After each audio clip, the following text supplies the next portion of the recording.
आज हम पढ़ाने वाले हैं त्रिभुज क्लास 10th, है ना। ये हमारा लेक्चर नंबर 3 है ना। अभी तक अगर आप लेक्चर नंबर 2 और लेक्चर नंबर 1 नहीं देखे तो उसे आप देख लीजिए, है ना। इसमें हम बात करेंगे त्रिभुज में समरूपता के बारे में, है ना। हम बता दिए थे कि त्रिभुज क्या है पहले लेक्चर में, और दूसरा लेक्चर में हम चर्चा कर दिए थे कि त्रिभुज अति बहुभुजों में समरूपता क्या है।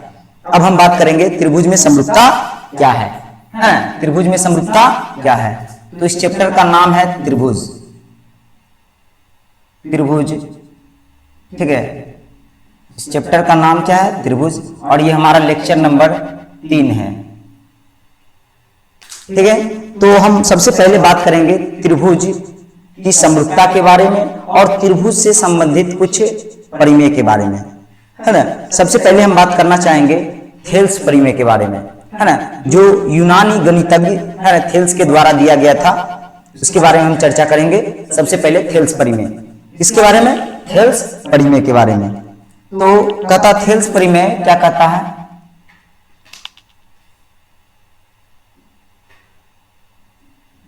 थेल्स परिमेय, थेल्स परिमेय, है ना। क्या बात करेंगे हम? थेल्स परिमेय। कहता यदि किसी त्रिभुज की तीसरी भुजा, कौन सा भुजा? तीसरी भुजा, है ना। त्रिभुज में कितनी भुजा होते हैं? 3 भुजा होते हैं। किसी भी भुजा के समांतर, है ना, किसी भी भुजा के समांतर कोई अन्य भुजा है, कोई क्या है? अन्य भुजा है, तो वो 2 भुजाओं को, है ना, 2 भुजाओं को समान अनुपात में विभक्त करेगा, है ना। इसको हम समझते हैं। कहता यदि किसी त्रिभुज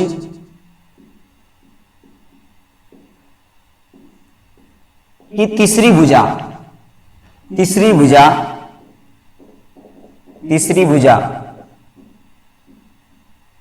के समांतर कोई अन्य भुजा हो,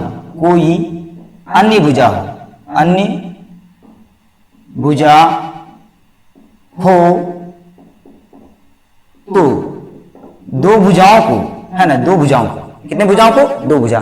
तीसरा भुजा तो समांतर होगा और वो 2 भुजा को क्या करेगा? समान अनुपात में विभक्त करेगा। तो 2 भुजाओं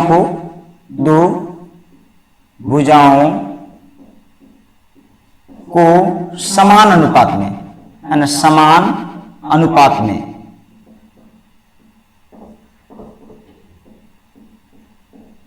विभक्त करेगा,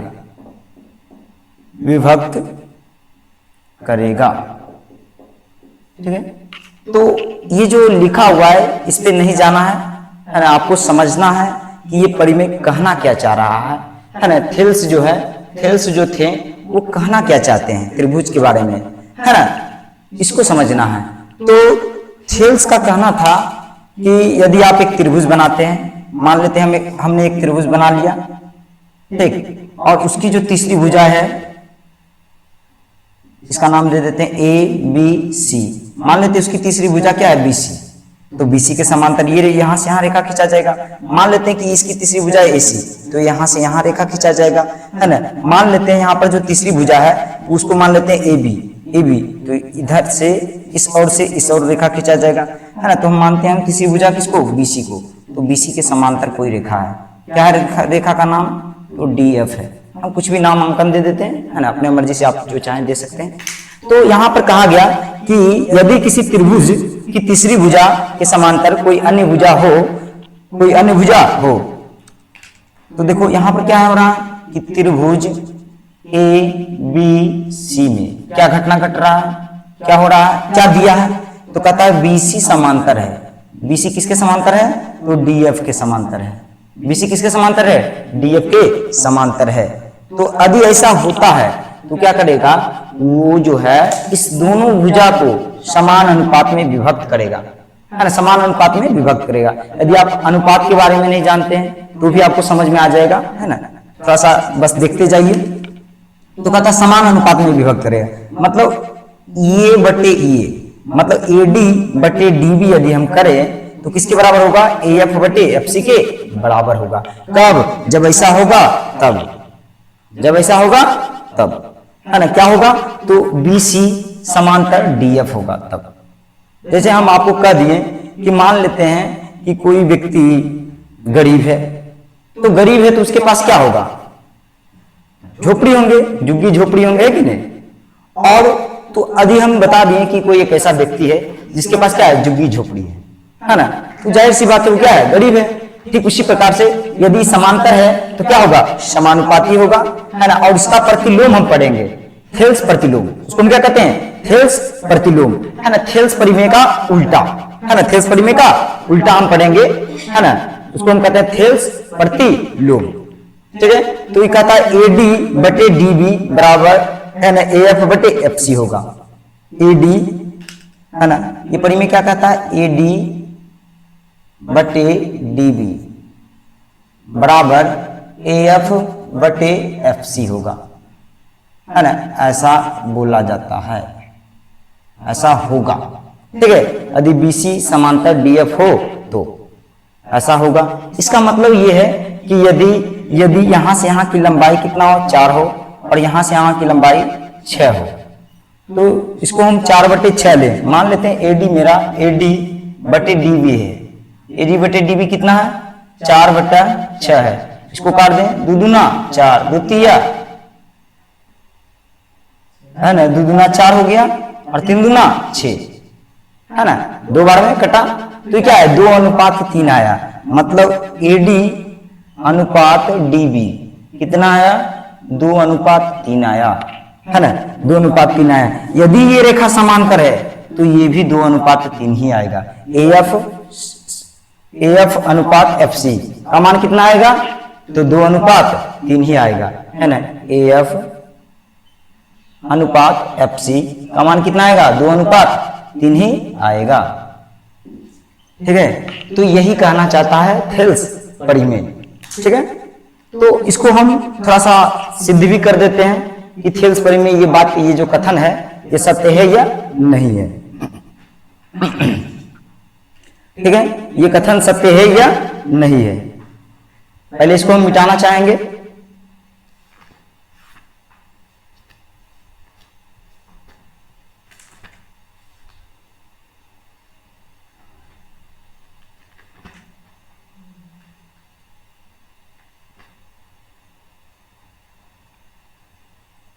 इसको मिटा लेते हैं सबसे पहले।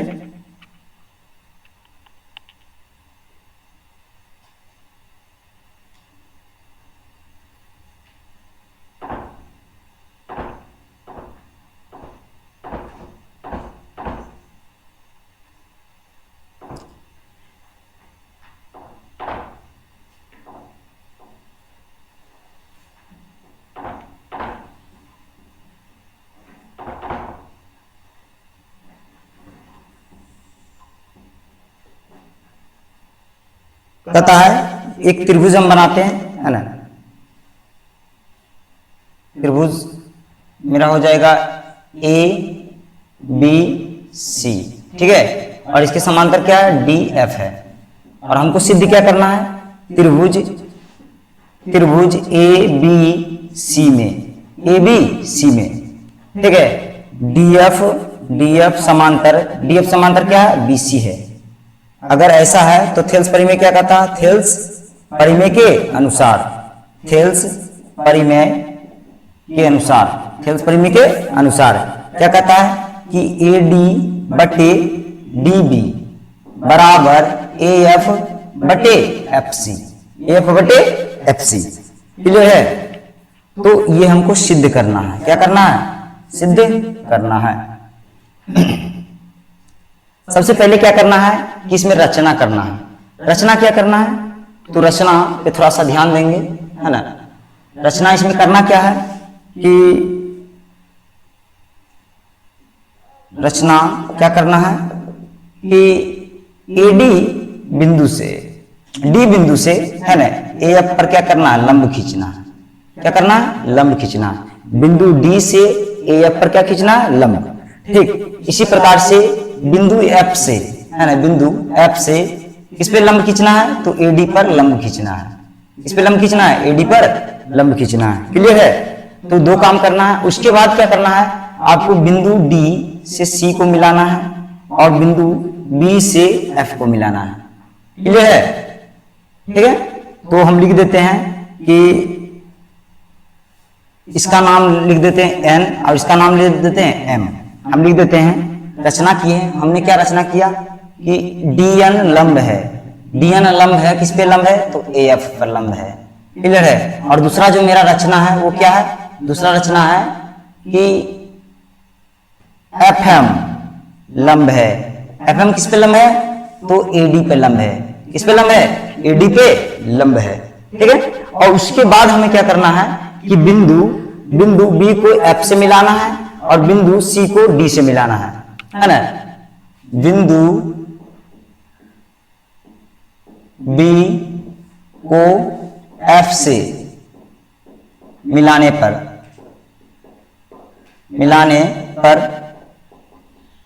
और बिंदु किसे मिलाना है? बिंदु सी को, है ना, डी से मिलाने पर।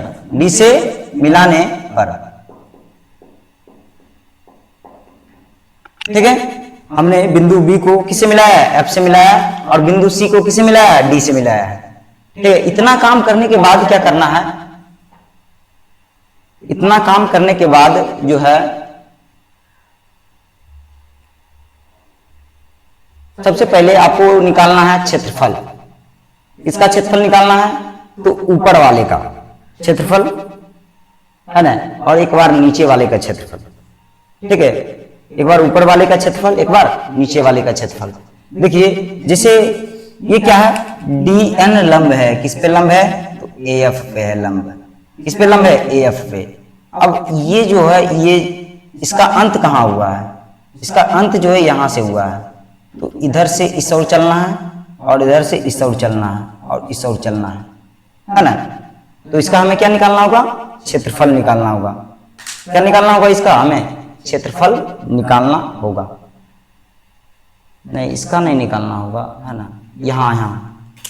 यहां से अंत हुआ तो इस त्रिभुज का क्षेत्रफल निकालना होगा, जिसमें कि ये रेखा आ जाए, है ना। और एक बार इसका त्रिभुज निकालना है जिसमें कि ये रेखा आ जाए, है ना। ये दोनों रेखा को लाना है। ठीक, तो इस त्रिभुज और इस त्रिभुज का क्षेत्रफल निकालना है और एक बार पूरे त्रिभुज का क्षेत्रफल निकालना है। एक बार लंब इसको मानना है तो एक बार लंब इसको मानना है। ठीक है, समझ में आ जाएगा। हम लिखना शुरू करते हैं यहां से थोड़ा सा, है ना। तो हम लिखेंगे त्रिभुज ए डी एफ का क्षेत्रफल, ए डी एफ का क्षेत्रफल, है ना। ए डी एफ का क्षेत्रफल, त्रिभुज ए डी एफ का क्षेत्रफल। ठीक है, तो ए डी एफ का क्षेत्रफल क्या हो जाएगा? 1/2 गुने एच गुने बी, है ना। 1/2 इंटू एच इंटू क्या हो जाएगा? बी, है ना। 1/2 इंटू एच इंटू क्या हो जाएगा? बी हो जाएगा ना। 1/2 इंटू एच इंटू बी, मतलब 1/2 गुने ऊंचाई गुने क्या हो जाएगा? आधार। ठीक है, तो यहां पर हम क्या है? 1/2 इंटू एच। एच के जगह पर हमें क्या लेना है? एच के जगह पर हमें लेना है डी एन। क्या लेना है? D N. डी एन लेना है। क्या लेना है? D N. और डी एन किस पे लंब है? डी एन जो है किस पे लंब है? तो ए एफ पे है। तो ए एफ को आधार मानना होगा। एफ को क्या मानना होगा? आधार। तो हम ए एफ को क्या ले लिए? आधार। एफ को हम क्या ले लिए? आधार। क्लियर है? उसके बाद क्या करना है आपको? उसके बाद करना क्या है कि इसके ये जो लंब है इस पे, है ना, तो इसको इधर से मिलाना है और इधर से इसको देखना है ताकि कि इसमें ये रेखा आ जाए, है ना। ये रेखा आ जाए। ठीक है, और ये रेखा आने के बाद इसका क्षेत्रफल आपको निकालना है ना। इसका क्षेत्रफल निकालना है तो हम इस बार क्या लिखेंगे? त्रिभुज, है ना, डी बी एफ का क्षेत्रफल, डी बी एफ का क्षेत्रफल, है ना। डी बी एफ का क्षेत्रफल मतलब एक बार पूरे त्रिभुज का क्षेत्रफल निकालना है और एक बार छोटे त्रिभुज का क्षेत्रफल निकालना है। इसको हम एक बार मिटा देते हैं ताकि आपको समझ में आए। इसका क्षेत्रफल निकालना एक बार। ठीक है, पहले बड़े वाला, ये छोटे वाला जो त्रिभुज है ऊपर में, यहां से यहां इसका क्षेत्रफल निकालना है, जिसमें कि ऊंचाई इसको लेना है। ठीक है, ऊंचाई किसको लेना है? इसको लेना है।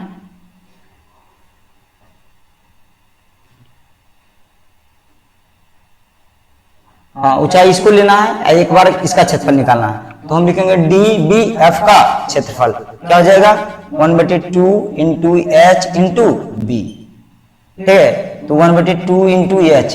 तो एच क्या है, यहाँ पर जो ऊंचाई है, ऊंचाई अगर हम कोई त्रिभुज बनाए, मान लेते हैं हमने एक त्रिभुज बनाया, ठीक है, कुछ इस प्रकार से वो त्रिभुज, ठीक, कुछ इस प्रकार से, तो उसकी ऊंचाई क्या कहलाएगा, ये कहलाएगा कि ये कितना ऊंचा है ना, कितना ऊंचा है। इस तरह से अगर हम इसको रखें तो इसकी जो ऊंचाई है ये dn ही लेना है, क्या लेना है, dn ही मानकर चलना है।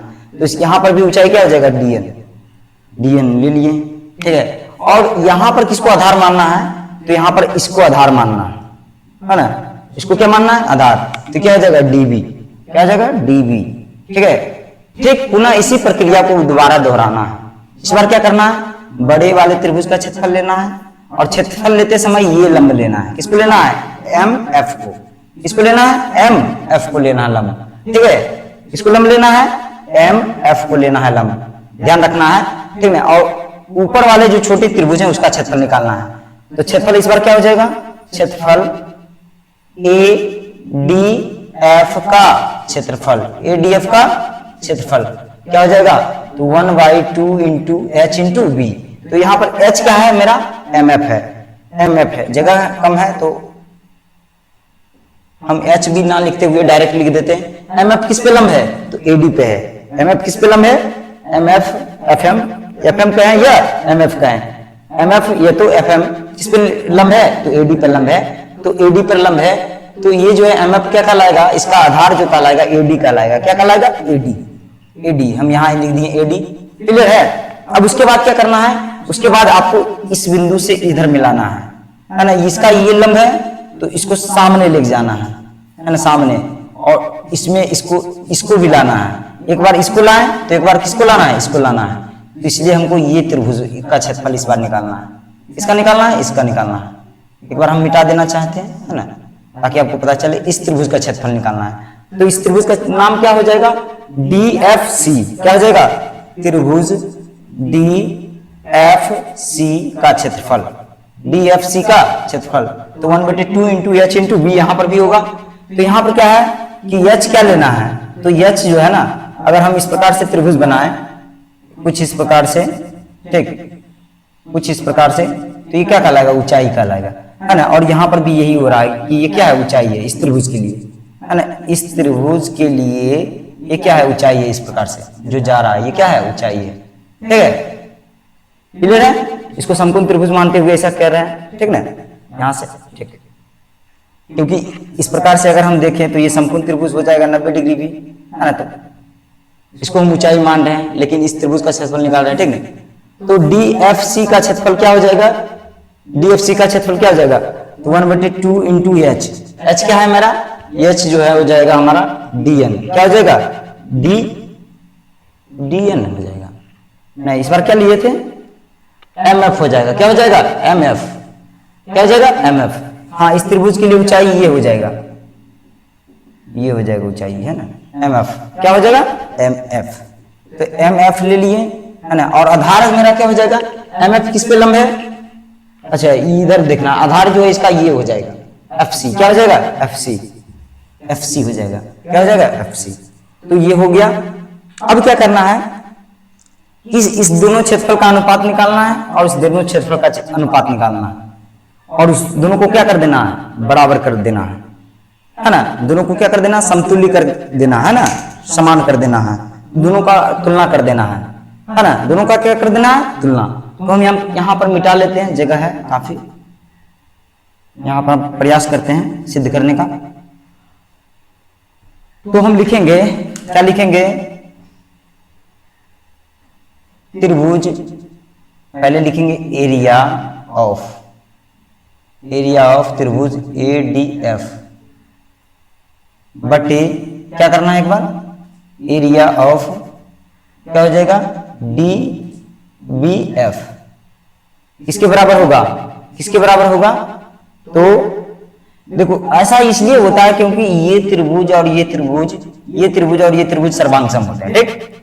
तो हमने ये त्रिभुज निकाला और एक बार बड़े त्रिभुज का क्षेत्रफल निकाला, और ये त्रिभुज निकाला, फिर वैसी त्रिभुज का क्षेत्रफल निकाला, तो दोनों का क्षेत्रफल तो बराबर आएगा, है कि नहीं, और उसके अनुपात भी बराबर आएंगे, इसका मतलब है। देखो फिर से इस त्रिभुज का हमने क्षेत्रफल निकाला, ठीक है, और ये छोटे वाले त्रिभुज का क्षेत्रफल निकाला, ठीक है, तो जो भी आया, ठीक है, उसके बाद हमने फिर से इस त्रिभुज का क्षेत्रफल निकाला और इसका निकाला, और ये दोनों त्रिभुज होते हैं सर्वांगसम होते हैं। सर्वांगसम का मतलब दोनों का क्षेत्रफल क्या है, बराबर। सर्वांगसम मतलब सभी अंक क्या है, बराबर है, इसीलिए इसका और इसका अनुपात और इसका अनुपात क्या आएगा, बराबर आएगा, है ना। तो हम बराबर में किसको रखेंगे, बराबर में रखेंगे, क्या हो जाएगा मेरा एरिया ऑफ, यहां पर लिख देंगे एरिया ऑफ, क्या हो जाएगा ADF, हम डायरेक्ट कर देते हैं, है ना, एरिया ऑफ क्या हो जाएगा DFC, ठीक है। तो यहां पर रख देते हैं एरिया ऑफ ADF का मान कितना है, 1/2 इंटू H की जगह पर क्या है DN है, इंटू क्या है बाबू AF है। चलो अब बटे में इधर क्या है, एरिया ऑफ क्या है DBF, है ना, तो 1/2 इंटू क्या है DN इंटू क्या है DB है, ठीक है, DB है। तो इस प्रकार से हम लिख दिए, और इधर क्या लिखना है ADF का क्षेत्रफल, ADF का क्षेत्रफल कितना है बताओ, 1/2 इंटू क्या है MF इंटू AD है, बटे इधर क्या है बताओ 1/2 इंटू MF इंटू क्या है FC, ठीक है। तो इधर क्या है DN से DN खत्म, 1/2 से 1/2 खत्म, है ना, 1/2 से 1/2 खत्म, MF से MF खत्म, तो क्या बचा इधर AF बटे DB बराबर AD बटे FC, है ना, AF बटे DB बराबर क्या बचा AD बटे FC, AD बटे FC, क्लियर है। तो ये थेल्स परिमेय था, ये क्या था थेल्स परिमेय, जिसको हमने क्या किया सिद्ध किया, क्लियर है। तो ये हुआ हमारा लेक्चर नंबर 3। इसके बाद जो है, इसके बाद हम पढ़ेंगे थेल्स प्रतिलोम। यदि थेल्स प्रतिलोम क्या कहता है कि यदि किसी त्रिभुज को कोई रेखा, कोई एक तीसरा रेखा, है ना, समान अनुपात में विभक्त करता है, समान अनुपात मतलब समानुपाती है, तो क्या हुआ समांतर, जब समांतर था तो क्या हुआ समानुपाती हुआ, है ना। तो जब समानुपाती होगा तो क्या होगा समांतर, है ना। वही ना बात हुआ कि मान लेते हैं किसी कोई गरीब है ना, तो उसके पास क्या होगा झुग्गी झोपड़ी, है ना, और जिसके पास झुग्गी झोपड़ी है वो गरीब है, सिंपल सी बात है ना। दोनों बात क्या है बराबर है ना, एक दूसरे का विपरीत है, एक दूसरे का क्या है प्रतिलोम है, विलोम है, ठीक है। तो आज के लिए इतना ही, अब मिलते हैं अगले लेक्चर में, क्योंकि वीडियो जो है काफी लंबा हो जाता है, काफी बड़ा हो जाता है, ठीक। तो अगले लेक्चर में हम इसके बारे में बात करेंगे थेल्स प्रतिलोम के बारे में, किसके बारे में थेल्स प्रतिलोम के बारे में बात करेंगे।